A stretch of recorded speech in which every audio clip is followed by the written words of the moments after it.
안녕하세요, 치우입니다. 요즘에는 워낙 전세난이 심하다 보니까 전세 물량이 나오면 사람들이 너무 많이 몰린다라는 느낌이 들어요.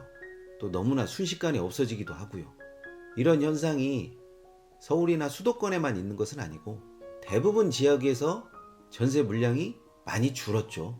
전세 물량이 없다 하니까 사실상 전세 물량이 나오기만 하면 가격을 따지지 않고 계약을 하려는 사람들이 상당히 많더라고요. 그래서 사람들은 전세 대책을 기다리기도 하고 자꾸 미뤄지다 보니까 어떤 실효성이 있는 대책이 나올 것인가 안 나올 것인가 여기에도 초점이 좀 모아지더라고요.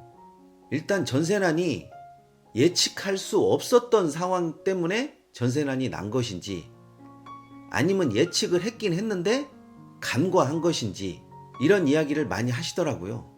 그런데 이번 전세난은 사실상 예견된 일이에요.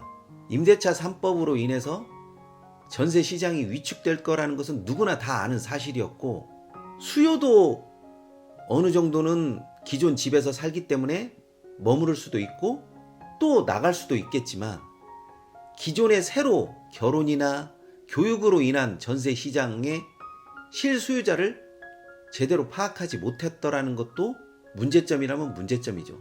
그래서 사실상 임대차 3법이 잘했다 못했다를 떠나서 시기상으로 좀 안 맞았다라는 생각을 들어요. 공급이 뒤따라주지 않으니까 당연히 물량이 없고, 물량이 없는 상황에서 들어가려는 사람은 많고 가격이 뛸 수밖에 없는 구조로 되어 있다는 거죠. 그래서 이사철을 앞두고 전세 물량이 없고 전세 가격은 뛰고 들어가려고 하는 사람은 굉장히 많고, 모든 것이 한꺼번에 맞물리다 보니까 전세 가격이 크게 상승했음에도 불구하고 전세가 시장에서 사라지는 그런 효과가 나타나는 거죠. 여기에 따른 편법은 제가 더 이상 말씀 안 드릴게요.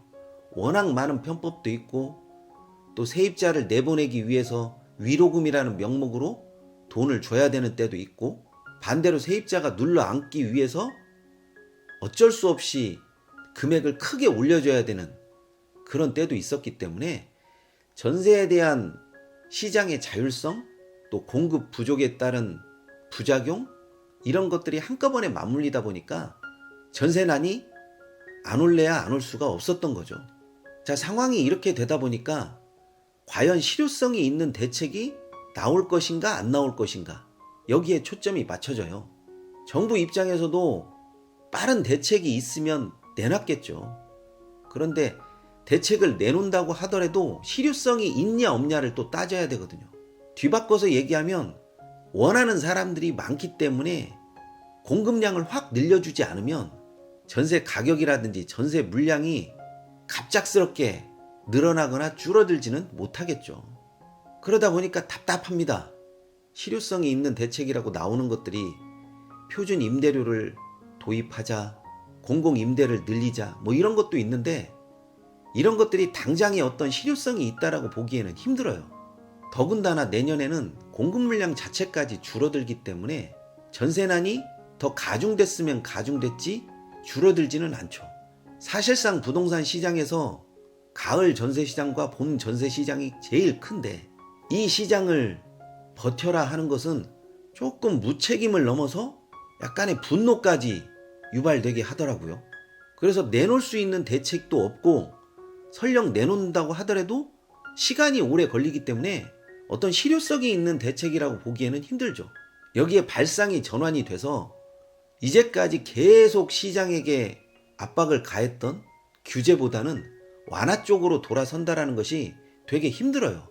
어느 날 갑자기 세금 감면을 더 늘린다, 어느 날 갑자기 보유세를 줄여준다, 이렇게 하기가 쉽지가 않거든요. 만약에 이렇게 하게 된다면 이제까지 해왔던 부동산 정책이 다 잘못됐다라는 것을 자인하는 꼴이 되기 때문에 이런 식의 정책이 급격히 선화된다라고 하는 그런 것은 없을 것 같아요. 냉정하게 이야기하면 그냥 버텨라가 돼요. 근데 이 버티는 와중에서도 버티는 사람은 그나마 나은데 못 버티는 사람은 계속 밀려날 수밖에 없다라는 거죠. 탓은 저금리다, 또 투기 세력 때문이다, 이렇게 말하는데 전세 시장만큼 실수요층이 가장 많이 포진하는 시장이 없어요.